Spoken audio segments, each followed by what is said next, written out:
Dios les bendiga, hermanos, tomen su lugar. Gracias.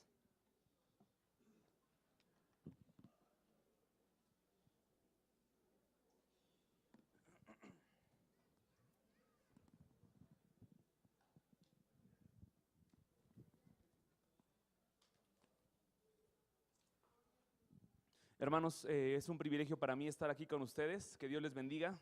Estoy gozoso de ver cómo Dios está despertando a su iglesia. Está despertando familias, solteros, niños en una inquietud por servir a su Señor.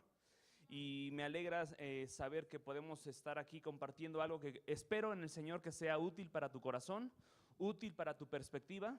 Y por qué no, antes de comenzar, vamos a comenzar viendo un video, pero quisiera nada más anunciar un pequeño anuncio. Allá afuera en las mesas de registro hay unos mapas, hermanos, que traje yo, que no es los recursos no son para nosotros. Simplemente son mapas para concientizar a la iglesia en la que estás congregando. Pegarlo en una pared donde la gente lo vea, para que la gente ore, para que la gente tenga carga. Ahí en la mesa ya están ahí, los precios están bastante accesibles, por si alguien está interesado que se los lleven todos, ¿sí? Vamos a comenzar con un video y les voy a pedir que pongan mucha atención. Tienen que leer, ¿ok? Sí.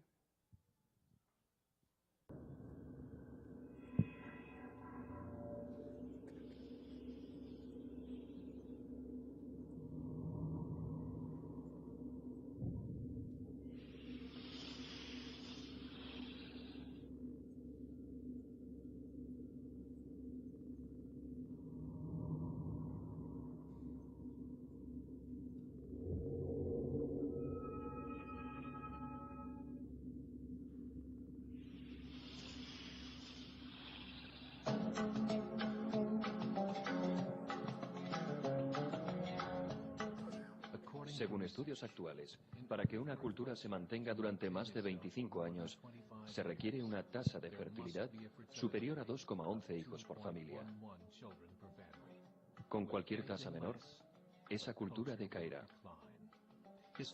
Históricamente, ninguna cultura ha logrado revertir una tasa de 1,9. Y una tasa de 1,3 es imposible de revertir, porque esto requeriría un periodo de corrección de entre 80 y 100 años y no existe ningún modelo económico que pueda sostener una cultura durante ese tiempo y esas condiciones. En otras palabras, si dos parejas tienen un hijo cada una, habrá la mitad de hijos que padres, y si estos hijos también tienen un hijo, los nietos serán ya solo la cuarta parte con respecto a sus abuelos. Si en 2006 nacen solo 1 millón de bebés, es complicado que haya 2 millones de adultos en 2026. Y de la misma manera que la población disminuye, también lo hace su cultura. En 2007 la tasa de fertilidad en Francia fue de 1,8, en Inglaterra 1,6, Grecia 1,3, Alemania 1,3, Italia 1,2 y España 1,1.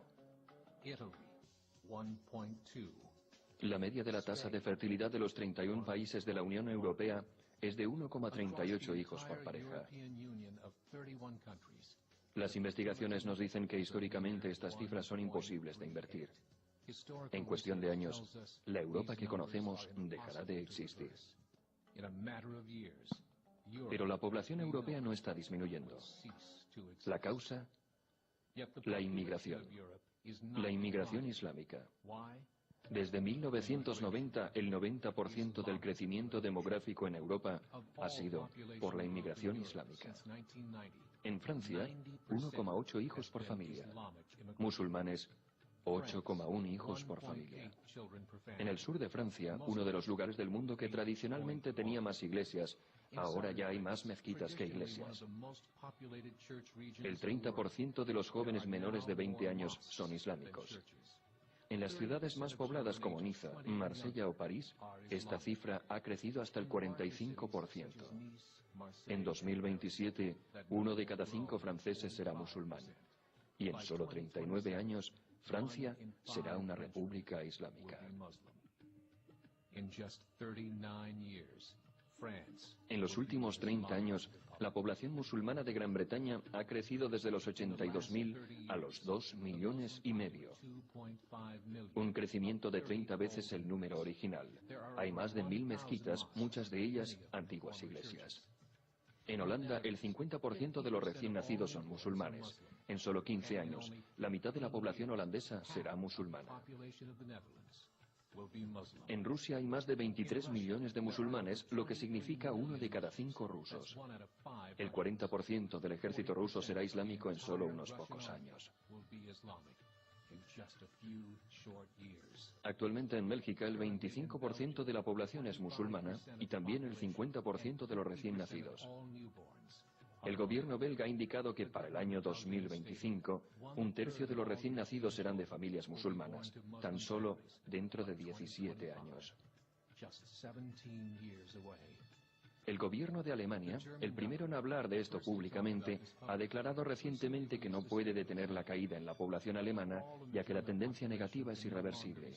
Habrá un Estado islámico para el año 2050.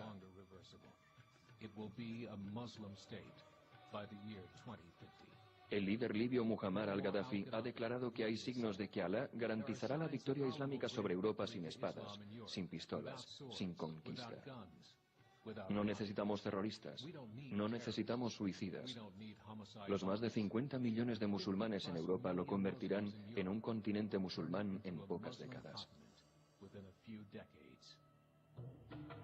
Actualmente hay 52 millones de musulmanes en Europa.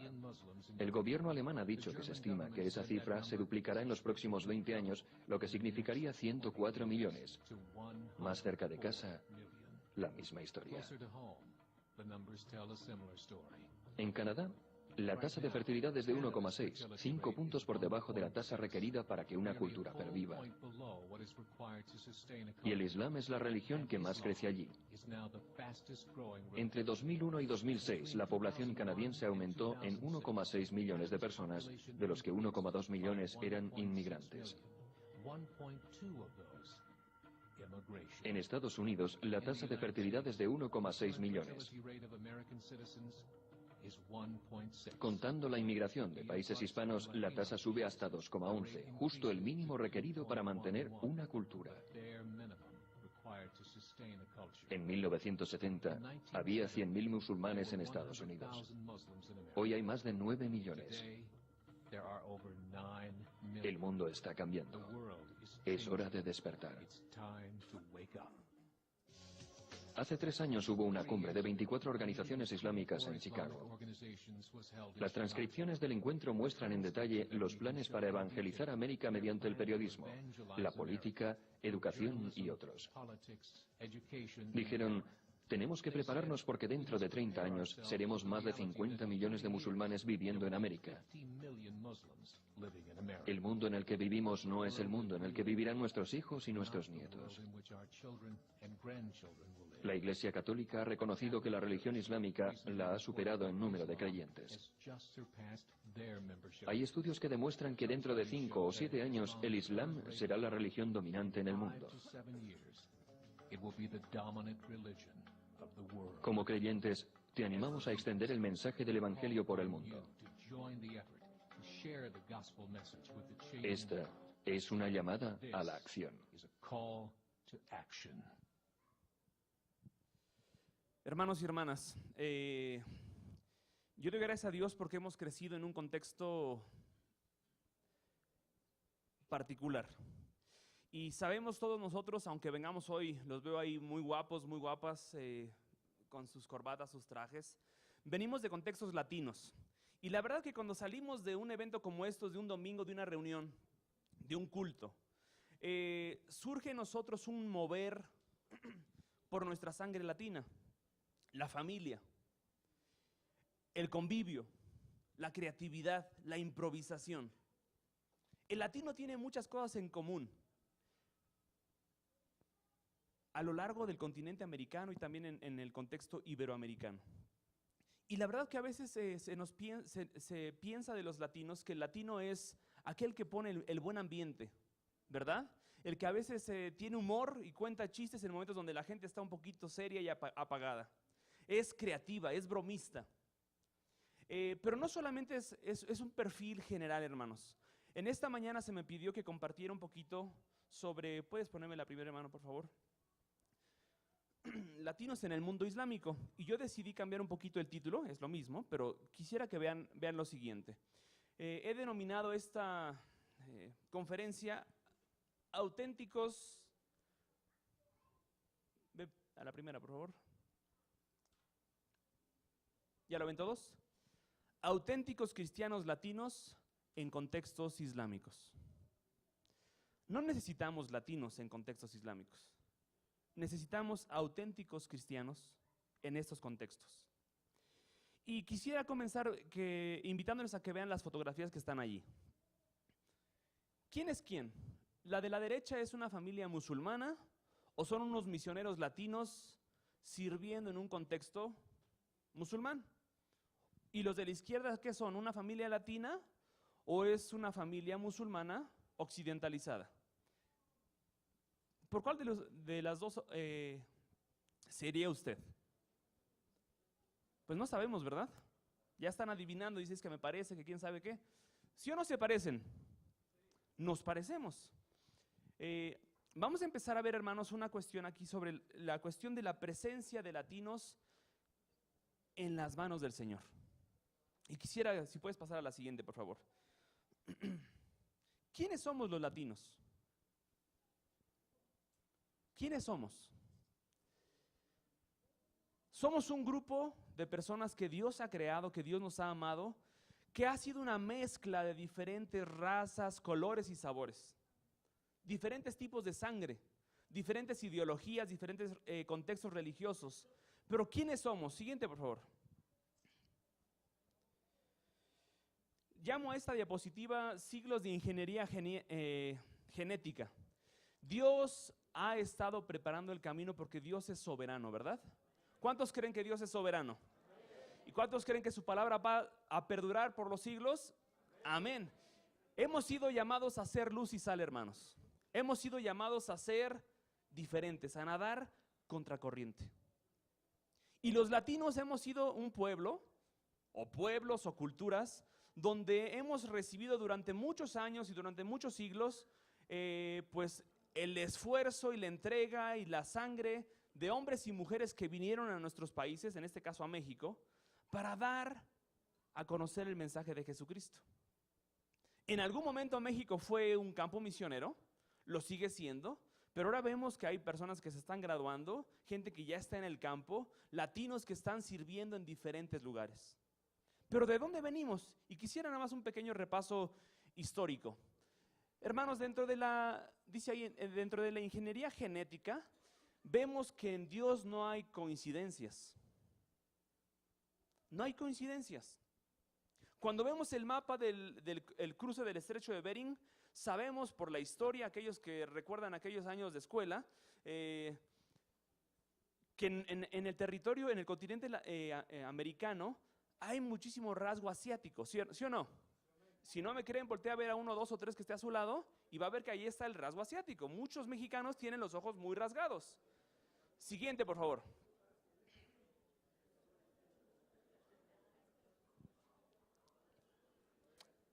Vamos a ver.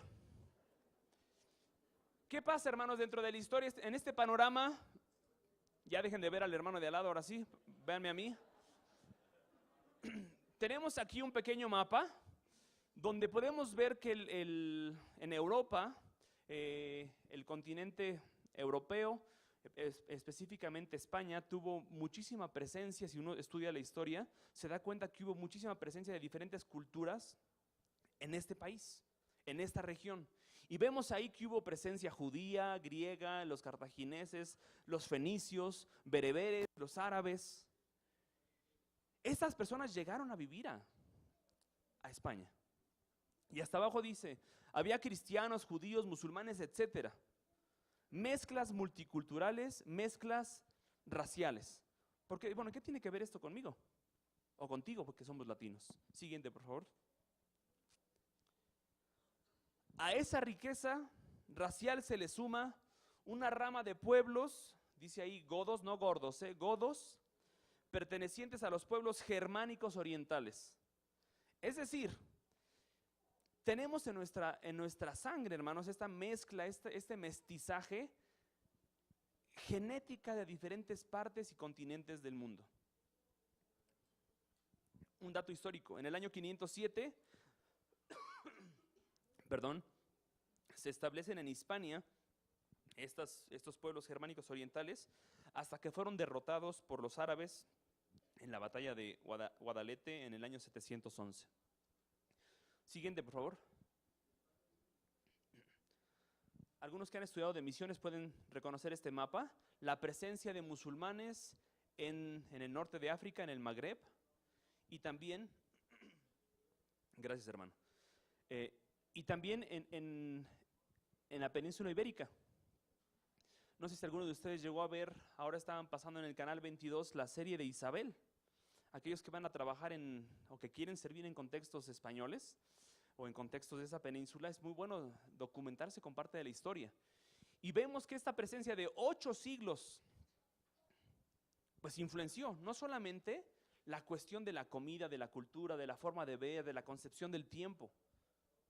También influyó porque hubo cuestiones de mezclas e hijos mestizos en ese contexto. Siguiente, por favor.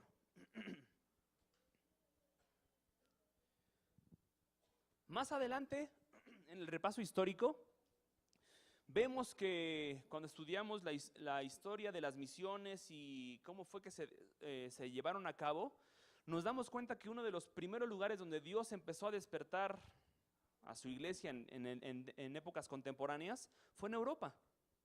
Y en Europa empieza a haber un suceso interesante. Hombres y mujeres, empezaron a decir, tenemos que proclamar el evangelio donde no ha sido anunciado. Tenemos que cruzar fronteras. Fronteras culturales, fronteras lingüísticas, fronteras geográficas. Y vemos aquí en este mapa algo muy interesante. ¿Ya lo observaron bien?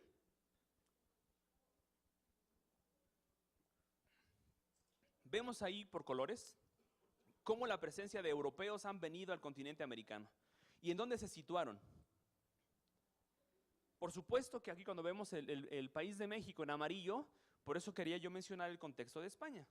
Vienen a México no solamente gente española de raza pura, sino gente que viene con creencias, con filosofías, con una mezcla de abuelos, de tatarabuelos, que tal vez uno fue alemán y otro fue español, pero otra vez uno viene de contexto árabe y otro viene de contexto judío. ¿Me doy a entender? El pueblo latino es una mezcla. Siguiente, por favor. ¿Qué tenemos en común, hermanos? ¿Qué tenemos en común los contextos latinos y los contextos musulmanes? Quisiera que pusieran mucha atención en esto. Hemos mencionado ya la cuestión genética, es verdad. Pero una de las cosas interesantes, y aquí hay un listado de 6 puntos que podemos destacar y podríamos trabajarlos en un seminario, en un semestre o hasta más, cosas que tenemos en común tú y yo con gente que viene de contextos musulmanes. En primer lugar, hermanos, venimos de países en desarrollo, donde hay altos niveles de pobreza, donde hay bajo nivel educativo, donde hay economías emergentes, es decir, economías que están intentando salir adelante. Segundo punto interesante entre las culturas musulmanas y los contextos latinos, fuimos países colonizados. No es lo mismo, hermanos, crecer en un contexto donde uno fue colonia que ser originario de un país donde fuiste conquistador. La mentalidad cambia. Por eso ahí está el mexicano cada vez que juega la selección diciendo, sí se puede. Y parece que nunca se puede. Pero cuando uno analiza el equipo contrario, cuando uno juega contra un equipo como Alemania, o sea, estos sujetos de 2 metros están mentalizados. No solamente es una cuestión de formación educativa, hay una genética distinta. Pero es interesante que ser país colonizado no es una desgracia, porque Dios es soberano. Tercer punto, tenemos en común las culturas relacionales. ¿Cómo nos encanta compartir tiempo con la gente que amamos? Nos gusta. se nos facilita. No es lo mismo para un latino poder invertir tiempo con un amigo de contexto musulmán que estar tal vez una persona que viene de contexto suizo, te dice, tengo 5 minutos para verte y son 5 minutos. 60 por 5, pues ya hace usted la suma, 360 segundos. ¿Me doy a entender? Pero el latino es más flexible en esta cuestión. Tenemos en común que somos culturas cálidas. Nos gusta el apapacho, nos gusta el abrazo, nos gusta el acompañar. Cuando alguien está en una situación difícil, nos gusta llamar y estar ahí presente. Cuando vamos a despedir a algún misionero que va a salir, pues no va su familia al aeropuerto, van 50, 70, 80 personas. Y ya no nada más tiene que llorar con el papá y la mamá, sino ahora tiene que llorar con 80 personas ahí, porque se va a cruzar el otro lado del charco. ¿Sí? Somos culturas cálidas. Otra cosa en común, tenemos fuertes lazos familiares. La estructura familiar, usted sabe que en México, los latinos, pues nos encanta la familia y a veces hemos crecido en un contexto donde tal vez nuestro país se mueve en un contexto más de matriarcado, donde a veces me refiero la gente que no conoce a Cristo se mueve en un contexto así, donde la mamá es casi intocable. Y cuando alguien quiere ofender a alguien más, hay que insultar a la madre. Porque es como si lo más ofensivo. Pero la familia es un núcleo. Ahora, no es casualidad, hermanos, que nosotros estemos creciendo en este contexto. Otra cosa común que tenemos es el concepto del tiempo. Ya lo mencionamos un poquito. El concepto del tiempo es diferente para los latinos que para los europeos. ¿Es diferente el concepto del tiempo para un musulmán y un latino? Pues un poquito. Allá tienen otra concepción del tiempo, pero nos parecemos mucho. Ahora, ¿por qué estoy mencionando estos 6 puntos? Si puedes pasar, hermano, por favor, al siguiente. Quiero que vean este primer mapa que está aquí. Dice ahí quiero que vean las regiones en rojo. Extensión aproximada de la iglesia evangélica al terminar la primera oleada en 1910. ¿Dónde está la presencia evangélica?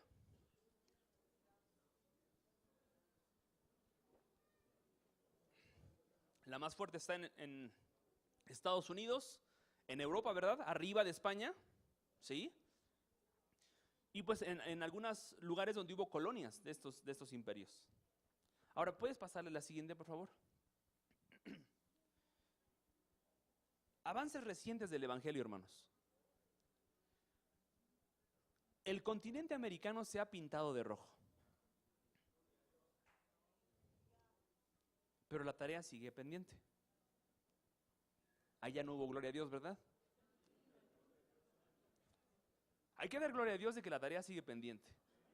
Porque tenemos que ser parte de esto. Ahora, ¿puedes regresar al anterior, por favor? Quiero que vean otra vez el cambio. ¿Cómo cambia la cuestión de los puntos rojos? ¿Cómo ven a México ahí? En el norte, ¿no? ¿Cómo ven la cuestión del norte de África, Asia? ¿Puedes pasar a la siguiente, hermano? ¿Qué falta en México? ¿Qué región sigue en blanco ahí? ¿Perdón? Occidente, el Bajío. El Bajío. Es algunos le llaman la ventana 1040 de México, donde menos presencia evangélica hay.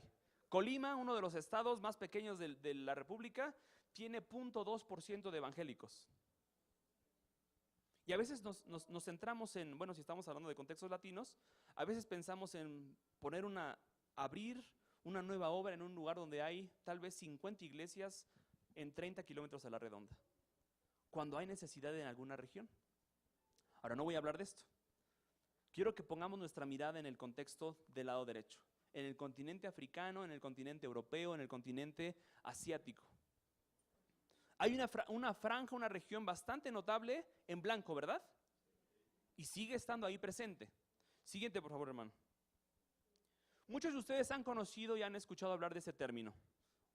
Esperaría que todos en sus iglesias estén hablando sobre esto, no solamente aquellos que tienen un llamado. Vemos aquí, hermanos, para completar la tarea restante, hay que optar por hacer misiones estratégicas. Y aquí vamos a empezar a entrar en algunos problemas porque venimos de contextos latinos. ¿A qué nos referimos con ser estratégico?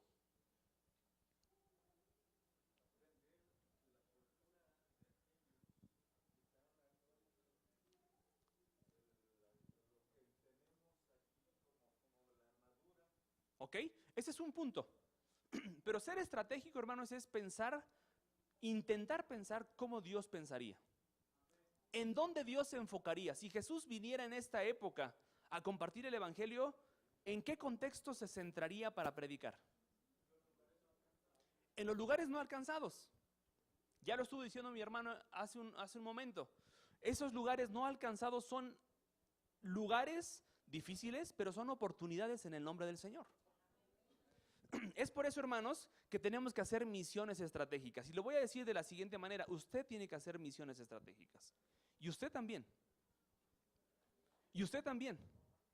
Dios nos ha permitido tener una experiencia personal con nuestro Señor Jesucristo. Y esta relación con nuestro Dios es lo que nos orilla a imitar a Jesús, a ser como Cristo. Y tenemos que pensar en forma estratégica, no solamente en forma denominacional, no solamente como una iglesia, no solamente como una familia. Tú como individuo tienes que ser parte de las misiones estratégicas. Y aquí la pregunta es, ¿en qué tenemos que pensar? Quiero que vayan conmigo al mapa, por favor, que está aquí, vean. Dice, hay que pensar más en la accesibilidad, más en la urgencia y no solo en la necesidad.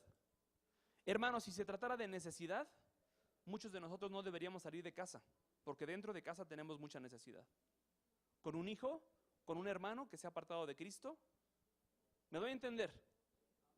Si se tratara de necesidad, pues vamos a lo cómodo entonces.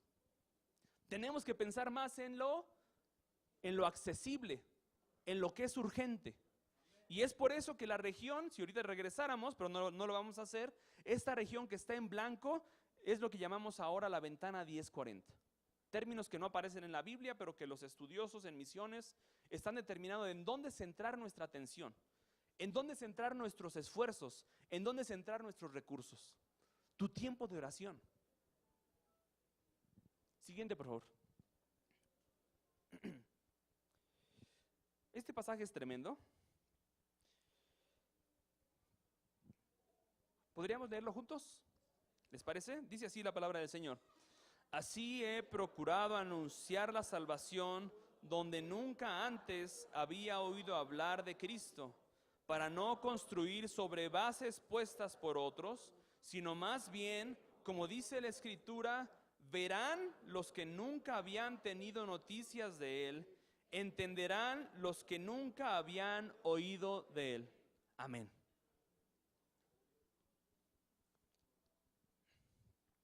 ¿Dónde está tu fe? ¿En quién está centrada tu fe? Cuando tú oras, cuando tú ofrendas, cuando tú diezmas, hermano, cuando tú quieres ir y obedecer al llamado de Dios y proclamar el evangelio, ¿qué nivel de fe tienes? Este pasaje me conmueve porque todos sabemos esta parte donde dice anunciar la salvación donde nunca antes se había oído hablar de Cristo. Pero más adelante viene una verdad, es una promesa de Dios. Verán los que nunca habían tenido noticias de Él. Hermanos, y cuando recordamos el video que acabamos de ver al principio, el mundo está cambiando. Y tenemos solamente dos opciones como creyentes. Dos opciones: obedecer o desobedecer. Estar dentro de la cancha de juego o estar como espectador en las gradas. Dios anhela que su iglesia esté en el campo de juego. Dios anhela que usted esté en el campo de juego. Pero si yo soy latino, no tengo. En Cristo somos nuevas criaturas, ¿no? Y nuestro pensamiento tiene que ser diferente. La forma en que invertimos nuestros recursos tiene que ser distinta. La forma en cómo oramos tiene que ser cada vez más enfática. Es por eso, hermanos, que yo quería mencionar este pasaje antes de pasar a lo siguiente. Porque hay una promesa de que aquellos que nunca han escuchado oirán. Y aquellos que nunca han visto, verán. Y aquí entran en esta mención, entra la gente que viene de contextos islámicos. Siguiente, por favor. El grupo étnico de mayor crecimiento en los Estados Unidos lo conforman los hispanos, quienes han dejado en segundo lugar a la población de color. ¿Qué propósito tendrá Dios con los hispanos creyentes en este país? ¿Será nada más porque la gente está buscando el estilo americano? ¿O hay un propósito divino en medio de esto? ¿Por qué están ahora sucediendo los fenómenos migratorios, hermanos? ¿Por qué están yendo a Europa gente de países como Siria, como Afganistán? ¿Es simplemente por una cuestión de economía, de política, de guerra? ¿O porque Dios está trayendo a la gente a contextos donde pueda ser predicado el evangelio? Hermanos, y a veces pensamos que el partido se está jugando en Estados Unidos o que el partido se está jugando en Europa. Pero más rápido va a llegar a nuestro contexto gente musulmana que ya está aquí presente, gente de países cerrados al evangelio, muy pronto. Hace 2 semanas, hermanos, escuchamos a una persona, no creyente. Van a llegar en el próximo mes 40 estudiantes sirios a estudiar a la UNAM y a estudiar al Politécnico Nacional. ¿Está preparada la iglesia para compartirles a ellos? ¿Solamente se tiene que preparar aquel que va a ir a servir a un contexto islámico? ¿Qué pasa si usted en el mes entrante llega un vecino musulmán enfrente? ¿Cómo le va a compartir usted el evangelio? No solamente es un llamado para aquellos que les llaman, ¿cómo te vas con los musulmanes? Están re locos. ¿Qué vamos a hacer? ¿Qué propósitos tiene Dios con esto? ¿Estará Dios por encima de los fenómenos migratorios? ¿Sí o no? ¿Tendrá un propósito? Por supuesto que sí. Siguiente, por favor. Vamos rápido con esto. ¿Cómo invierten los latinos en el reino? Hermanos, si algo coincide con tu economía personal, en verdad que no le pregunté a nadie. ¿Ok?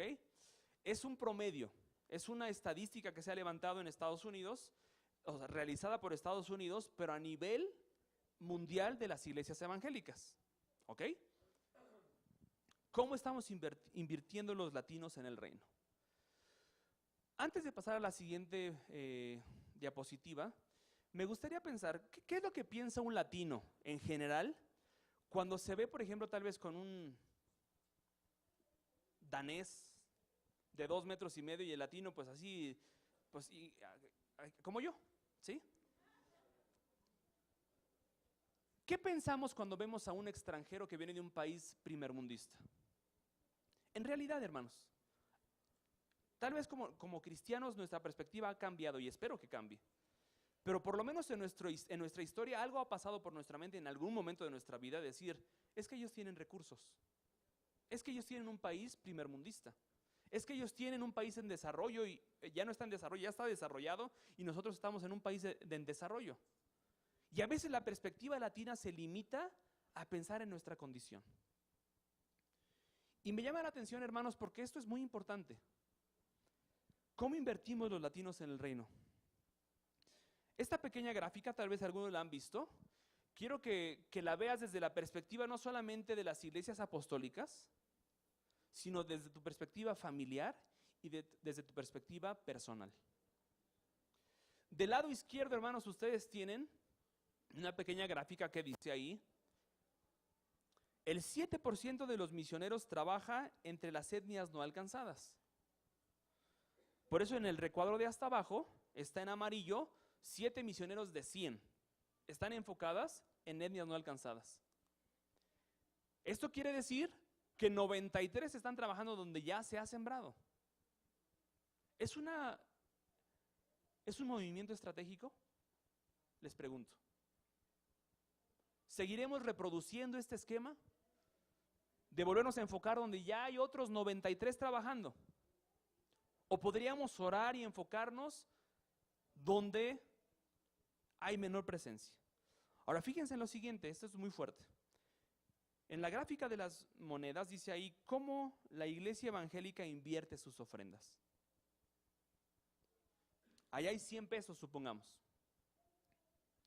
El 4.5% se gasta en misiones entre las etnias ya alcanzadas. Es decir, si se levanta una ofrenda de 100 pesos a nivel de la iglesia evangélica de todo el mundo, de esos 100 pesos solamente 4.50 se invierten en misiones, pero donde ya hay obra. Pero lo que está en rojito ahí dice, el 0.5 se gasta en misiones entre las etnias no alcanzadas. 50 centavos de cada 100. La iglesia evangélica está enfocándola donde es necesario trabajar. Vuelvo a hacer la misma pregunta. ¿Estamos trabajando estratégicamente? ¿Estamos invirtiendo en el reino donde Jesús lo haría si viniera? ¿Qué tiene que pasar, hermanos? Siguiente, por favor.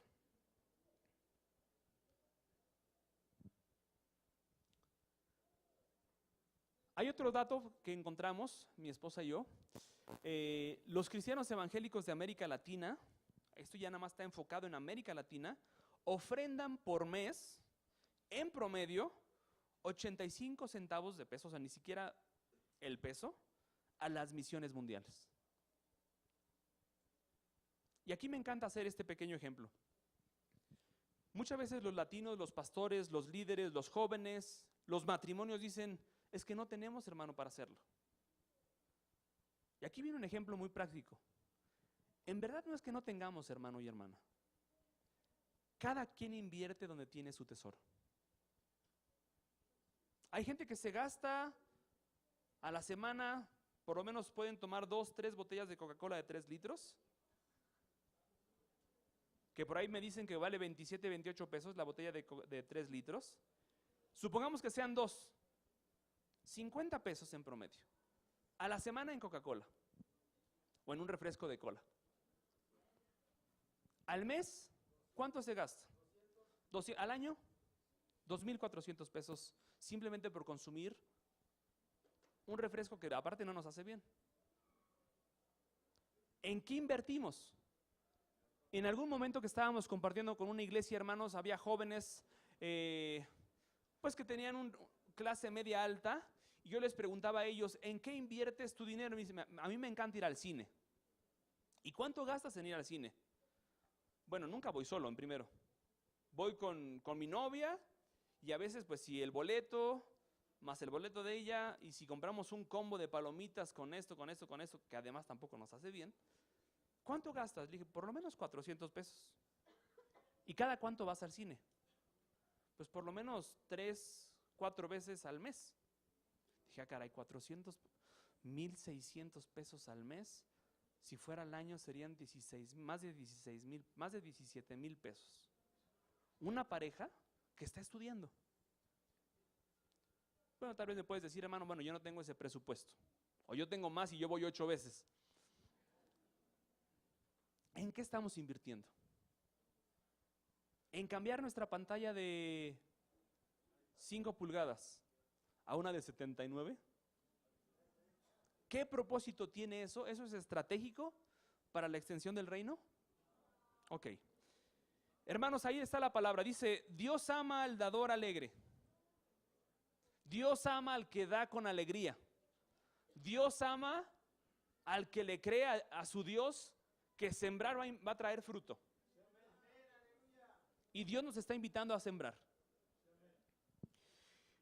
Hermanos, hasta abajo puse una frasecita. Mi esposa y yo estamos trabajando, bueno, desde hace muchos años tenemos una carga que Dios puso en nosotros para alcanzar a musulmanes. En España lo estuvimos haciendo con esta misión Pueblos Musulmanes Internacional. Actualmente estamos haciendo un trabajo aquí en México. Hay mucha presencia de musulmanes aquí. Las mezquitas están creciendo más en diferentes estados.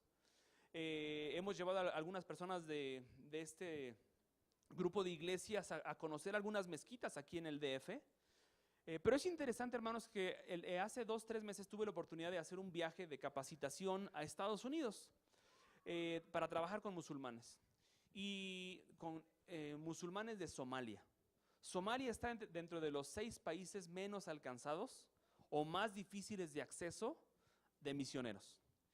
Y Dios los está trayendo de allá a contextos occidentales, en contextos abiertos para compartir el evangelio.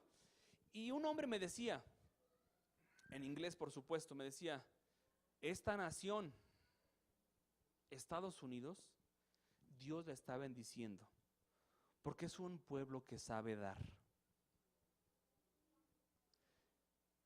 Yo no había hablado de qué país era, pero yo creo que ya me había reconocido mi fisionomía. Me dice, México no tiene dinero porque es un país que no sabe dar.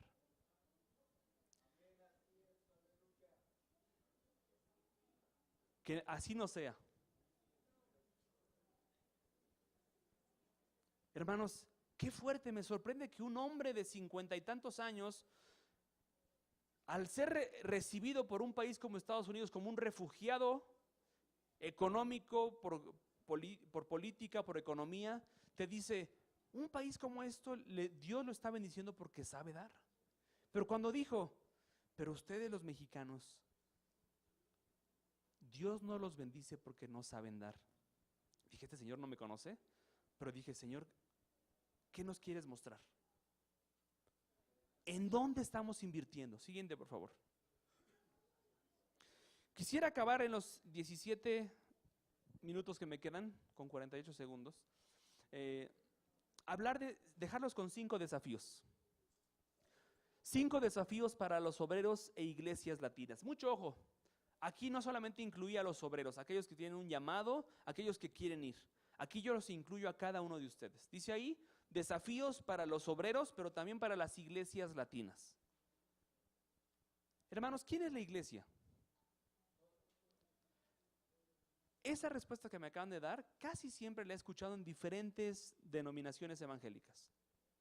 Y es verdad, nosotros somos la iglesia. Pero a veces el latino, otra vez regresando al concepto latino, pensamos de a ver ¿quién lava los trastes hoy en una familia de 7? Y nadie quiere como que decir yo levanto la mano. Cuando decimos nosotros, pareciera que nadie se hace responsable. Y me llama la atención, porque cuando decimos ¿quién es la iglesia? Y nosotros respondemos, somos nosotros, es verdad. Pero la iglesia también soy yo. Yo soy parte de la iglesia del Señor. Y cuando yo hablo de esto, hermanos, yo quiero dejarte con una interrogante, con una inquietud. Que llegues a casa o al hotel donde estés hospedado y no puedas dormir los siguientes 2, 3, 4, 5 noches. Señor, ¿qué tengo que cambiar en mí para ser estratégico? No basta con graduarme, no basta con ser pastor, no basta con ser un siervo del Señor. Tenemos que poner las manos en el arado. Y poner las manos en el arado implica tenerse que arremangar los brazos, las mangas, y ensuciarse. ¿Ensuciarnos de qué? De ese mismo lodo en el que Dios te ha rescatado. Hombres y mujeres están yendo a una eternidad sin Dios. Y los musulmanes en particular, hermanos, no tienen posibilidad de saber, de conocer quién es Jesús. Y esa región que vimos en la ventana 1040, ahí están los grandes bloques religiosos. El hinduismo, el budismo, el ateísmo, el islam. Y la religión que está creciendo más fuerte en esos contextos es el islam. Pero ya no es un fenómeno de allá. Ahora están aquí, ya vimos cómo están llegando a Europa, los países están cerrando sus fronteras para refugiados, están llegando a Estados Unidos cientos y miles y millones ¿en México están llegando también? ¿Qué va a hacer usted, hermano? ¿Qué va a hacer para que su iglesia capte la visión? Por eso estos 5 desafíos son para nosotros.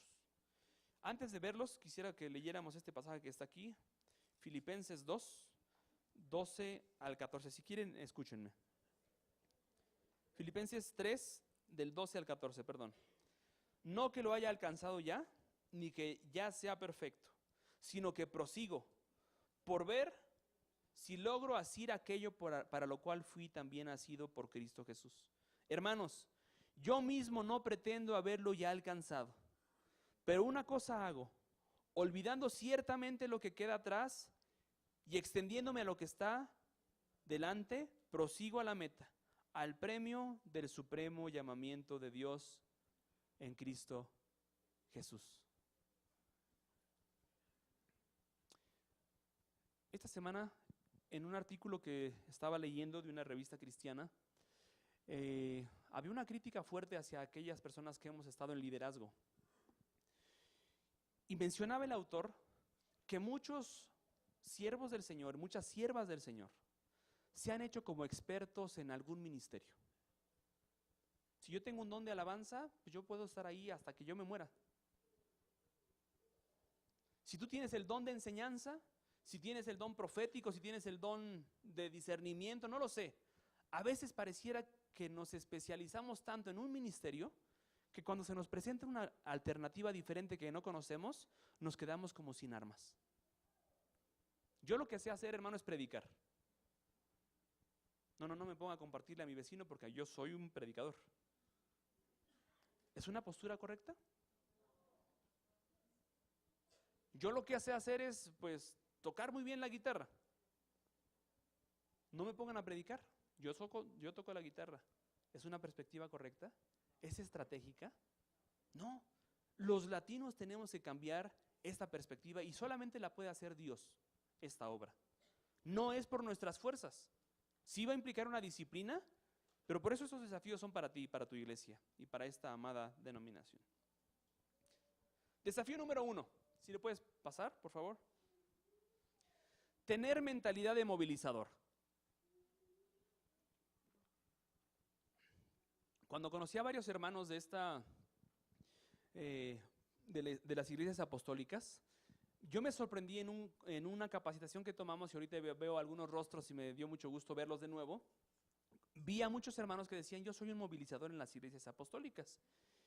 Y yo también dije, wow, ¿qué está pasando? ¿Qué está haciendo Dios entre ustedes? Pero el hecho de que tú no seas movilizador no implica que no tengas que movilizar. El cristiano es llamado a ser un movilizador. Y aquí, hermanos, tenemos problemas. Porque a veces nuestra sangre latina nos pesa en la cuestión de, ya hice mucho hoy. Deja para mañana lo que puedes hacer hoy, ¿así dice el dicho? Bueno, pero el latino así lo hace, ¿no? Deja para mañana lo que puedes hacer hoy. Ahora, como cristianos, Dios nos permite cambiar ese chip y cambiar. Y si puedes hacer algo más hoy, hazlo. Claro, tienes que cuidar tu relación con el Señor, tu intimidad, pero tener una mentalidad de movilizador. ¿Y qué implica esto, hermanos? Vayan conmigo. La movilización se ejerce antes de salir al campo, estando en el campo y regresando del campo misionero. No se es movilizador porque me dieron un título. Se es movilizador porque Dios ha tocado mi corazón. Y yo tengo que traer a otros para que capten la visión. Busca reproducirse en todo tiempo aprovechando cada oportunidad. Hermanos, Dios está planeando encuentros divinos todos los días con la gente con la que tú te rodeas. Dios ha diseñado citas divinas, pero ¿cómo estás respondiendo tú? Cada conversación con el que la persona al que le compras el queso, al que le compras la blusa, al que le compras el agua, ¿lo estás viendo como una oportunidad para compartir el evangelio? ¿O a veces vivimos en este ritmo ministerial que a veces lo que dejamos de hacer es lo importante? ¿Qué implica tener una mentalidad de movilizador?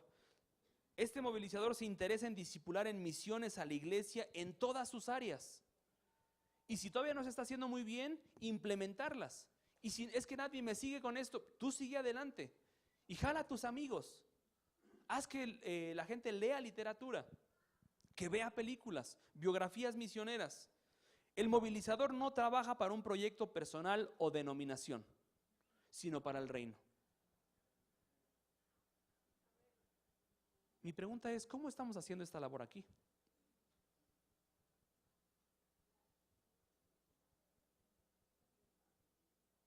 ¿Con quiénes estamos sirviendo, hermanos? Cuando vemos los contextos musulmanes, ahí no podemos esperar a que lleguen otros 5 misioneros de la iglesia apostólica para poder empezar un discipulado. Tengo que trabajar con los que están. Y quiero hacer un pequeño ejemplo con esto. Hermanos, ¿qué pasaría si yo aquí fuera, nos han pedido que remodelemos este salón, que lo pintemos de otros colores? Véanlo bien, vean las lámparas, el techo. Ya están allá afuera las cubetas con brochas. Vamos a pintar las paredes de azul, el techo de verde y las lámparas de café. ¿Cómo podríamos hacer para hacer esta labor en conjunto? Sí. Y el latino tiene problemas con la organización. En realidad al latino se le dificulta. Pero quiero decir algo, hermanos, si nosotros, ustedes que están sentados y yo y también los que están allá atrás parados, quieren ser parte de la obra, pues muy fácil. Si yo estoy aquí, yo puedo agarrar mi brocha y empezar a pintar hasta donde yo alcance, ¿no? Y me puedo estirar un poco. Pero llega un límite donde mi brocha ya no llega. ¿Qué necesitamos para poder pintar el techo, para poder pintar estas lámparas? Escaleras. ¿Y aquí vamos a subir al hermano o a la hermana de mayor edad aquí, a la escalera? ¿Al más joven, al niño más de 5 años, para que pinte? ¿A quién?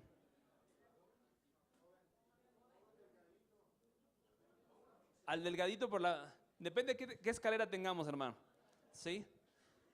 Pero tendríamos que pensar estratégicamente. Y no sé si me doy a entender con el ejemplo. Para poder pintar con el amor del evangelio, hay lugares donde no todos alcanzamos, pero tenemos que propiciar que otros vayan, se suban, que lleguen. Pero implica un esfuerzo. Implica tal vez yo no me puedo subir porque tengo 60 años y si me duele una rodilla y si me caigo, pues me quiebro la otra. Pero puedo sostener la escalera. Puedo rellenar la cubeta con pintura. Puedo lavar la brocha. Puedo coordinar. No sé si me doy a entender, todos podemos ser parte de esto. Por eso el movilizador busca sensibilizar e involucrar a otros en la visión misionera. El que sigue, por favor. Desafío número 2. Formar estructuras sólidas. Y antes de ver los puntos, quisiera yo hacer esta pequeña pregunta. Cuando pensamos en solidez, ¿en qué pensamos? Díganme, algunas ideas. ¿Algo sólido es algo? Firme, fuerte, compactado, inquebrable. ¿Sí o no? Bueno, hermanos, si alguno de ustedes ha estudiado arquitectura o simplemente se ha subido un coche de esos muy antiguos, donde los coches, la carrocería era dura y cuando había un impacto en un choque, pues la gente salía volando. El coche quedaba intacto, pero los que iban adentro, muy tocados. ¿Qué pasa con los coches de ahora? Uno choca y se cae todo, ¿no? Se deshace todo, pero protege más al que va adentro. Los edificios altos, los grandes rascacielos. Cuando hablamos de estructuras sólidas, no estamos hablando de un edificio que no se mueva, que no se vaya a voltear. Los edificios más altos tienen que tener todo un sistema de flexibilidad.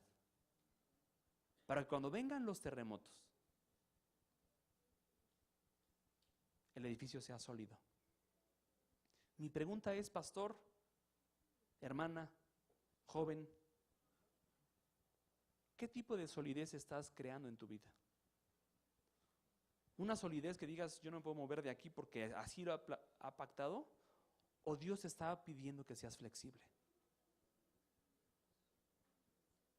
Cuando viene un terremoto en tu vida, compartiendo con cualquier tipo de grupo o con musulmanes, cuando viene un terremoto, tu solidez se va a marcar por tu flexibilidad. Y es por eso, hermanos, que para poder formar estructuras sólidas tenemos que hacer lo siguiente.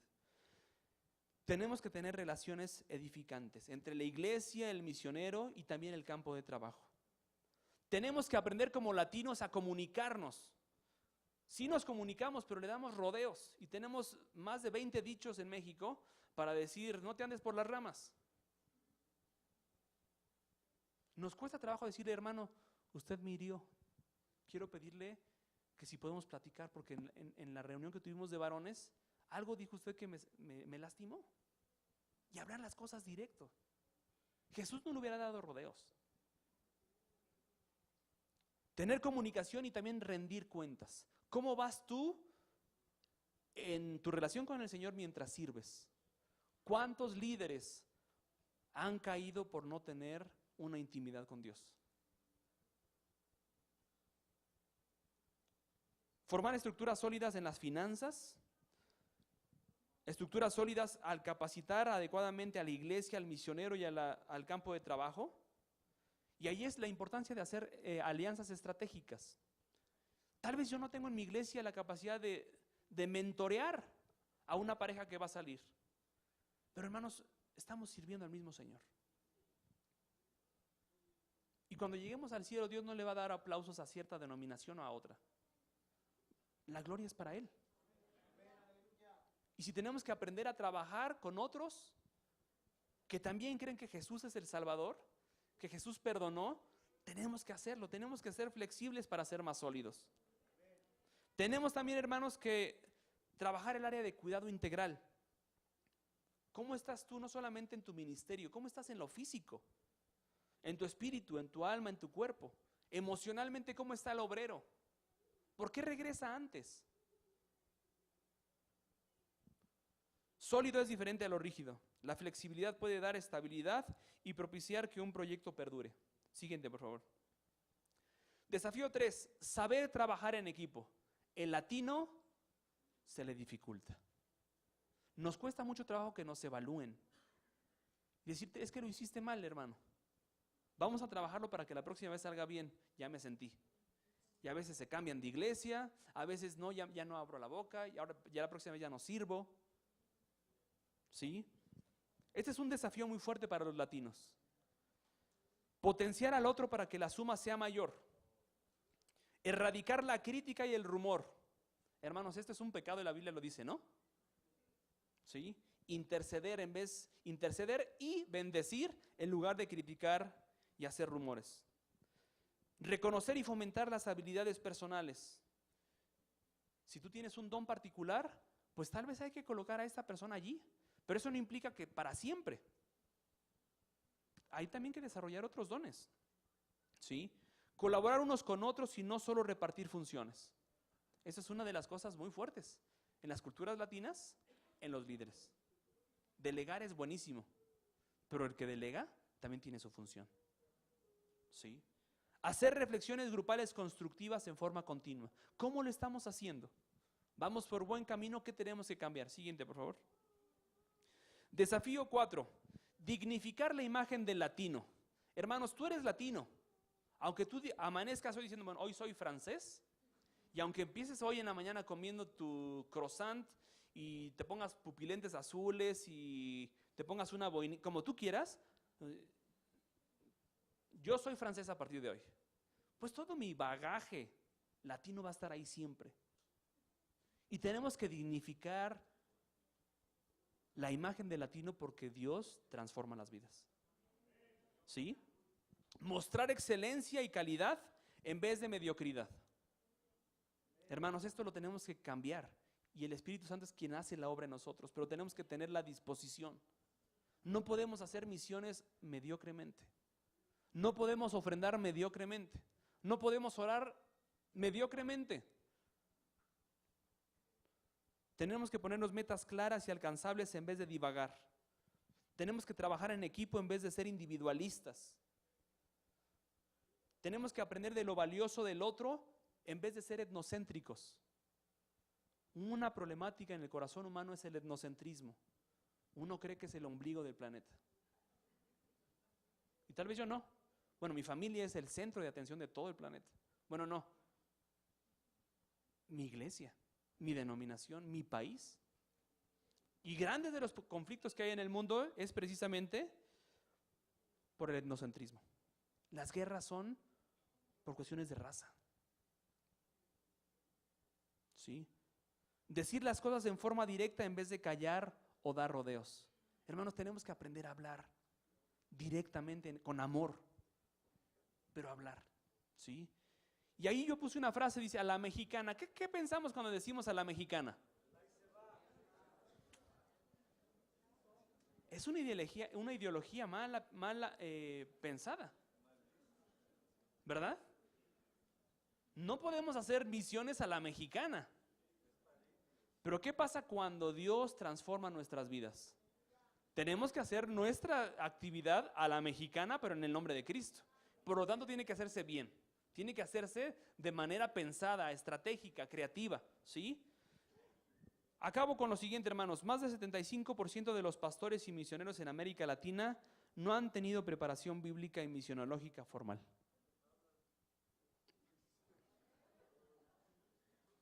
Tenemos que orar por los líderes, por los misioneros. Desafío número 5. Ya acabamos con esto. Buscar nuevas estrategias para hacer misiones. Ya no solamente, hermanos, implica mandar a alguien. Sigue siendo una opción. Pero ¿qué vas a hacer tú cuando sabes que en tu ciudad acaban de construir una mezquita? ¿Qué van a hacer las iglesias para trabajar y alcanzar a los musulmanes que están allí? Ser estratégicos. Buscar empleos tal vez de alto nivel profesional en regiones cerradas. Si tú tienes una carrera profesional y quieres hacer una maestría, en vez de pensar hacerla aquí en el Colegio de México, en el ITAM, o en el TEC de Monterrey, o en la UNAM, hermano, ora para que Dios te envíe a un lugar cerrado del Evangelio y puedas hacer una maestría allá, aprender algo de otro idioma y además compartir de tu fe. Claro, necesitas capacitación bíblica y misionológica. ¿Sí? Otra forma de hacer estrategias. Ser emprendedor en negocios internacionales para insertar a otros. Eso lo están haciendo. Yo aplaudo mucho, hermanos, cuando el pueblo de Dios sueña con abrir proyectos que abran puertas para que más misioneros entren. Hay creatividad, ¿sí? Estudiar posgrados en universidades de la ventana 1040. Si no estás pensando en estudiar, piensa en estudiar. Solicitar becas del gobierno mexicano o becas extranjeras. Si vas con un propósito específico, Dios va a abrir puertas. Hay algunos recursos, por si están tomando fotografías, donde pueden buscar algunas opciones de estas. No la busques para salir de tu país. ¿Sí? Y yo quisiera terminar con esta pregunta. Me pedían que hablara sobre los latinos en el mundo islámico. Yo por eso decía en contextos islámicos. La pregunta final ¿es tiempo de ser auténticos latinos? ¿Dios nos está llamando a ser auténticos latinos? No. ¿Dios le está llamando a los europeos a ser auténticos europeos? Dice, no, es tiempo de ser auténticos cristianos. Y lo que los musulmanes nos reclaman, hermanos, al pueblo de Dios, es que el cristianismo se ha manoseado tanto, que lo que ellos ven por televisión o por los medios de noticias creen que un presidente de Estados Unidos, piensan que una cantante como Madonna son cristianos. Porque son de Occidente. Y la verdad y la triste realidad es que los musulmanes no han tenido la oportunidad de conocer a un cristiano auténtico. Nunca han entrado al hogar de una familia cristiana auténtica. Y me conmueve, hermanos, porque si Dios va a traer a sirios, va a traer a personas de países cerrados, ¿estará tu iglesia pensando en algún programa para alcanzarlos? ¿Tú estarías dispuesto de recibir a alguien de un contexto así? Es tiempo de ser auténticos cristianos que aprovechen su contexto latino para impactar con el Evangelio de Cristo la vida de los musulmanes. Ser latino es una bendición. Toda la mezcla racial, nuestro físico. Hermanos, si a ustedes a las hermanas les pongo un velo más grande, pasamos desapercibidas allá. Si a usted, hermano, le dejo crecer un poquito más la barbita, ¿qué va a pasar? Pasamos desapercibidos. No es una casualidad que Dios nos haya hecho así. Y podemos ir a estas regiones difíciles porque conocemos que nuestro contexto también ha sido complicado. Pero en Cristo podemos ser nuevas criaturas. Dios les bendiga.